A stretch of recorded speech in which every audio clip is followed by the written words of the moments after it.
All right, let's get right into it. A pretty intense document has come to light, and its title alone tells you this is serious. It's framed as a cry against what it calls the death of professional conscience inside American scientific institutions.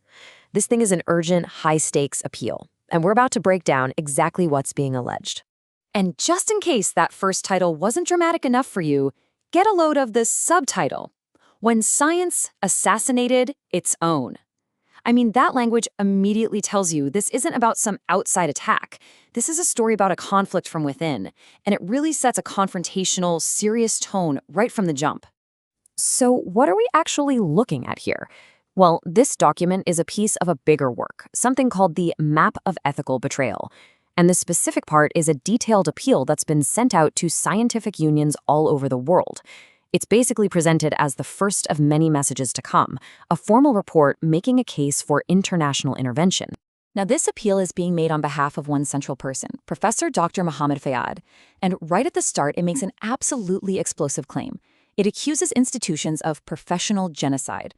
Now, you hear that phrase, and it's incredibly strong, right?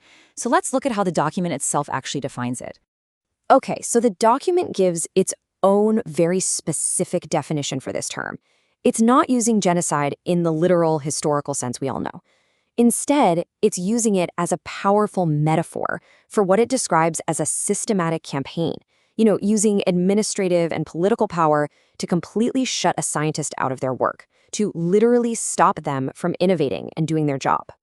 And that's really the whole point of this appeal. It's reporting that this exact practice is, allegedly, happening to Professor Fayyad.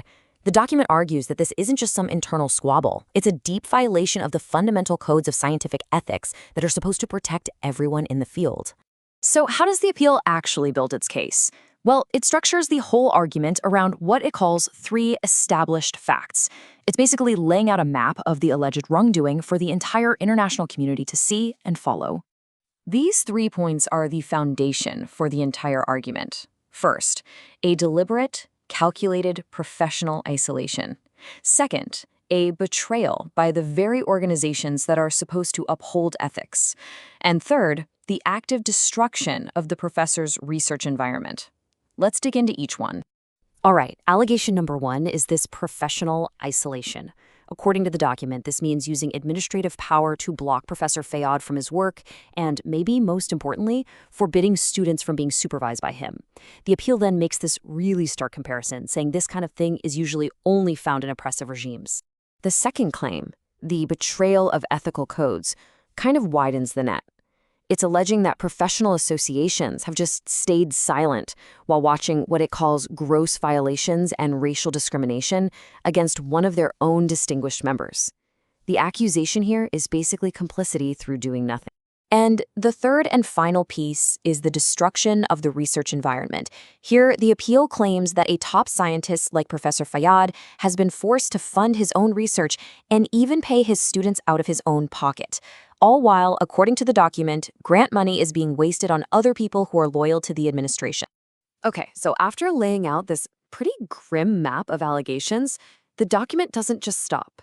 It shifts gears and makes a very direct, very forceful call for action. It lays out a clear set of demands for the international groups it's appealing to. Pointing out a problem is one thing, but what's the solution? What does this appeal actually want to happen? What is it asking the global scientific community to do? The demands are huge, and there are 3 of them. First, they want all ethical and professional legitimacy to be withdrawn from the institutions involved. Wow.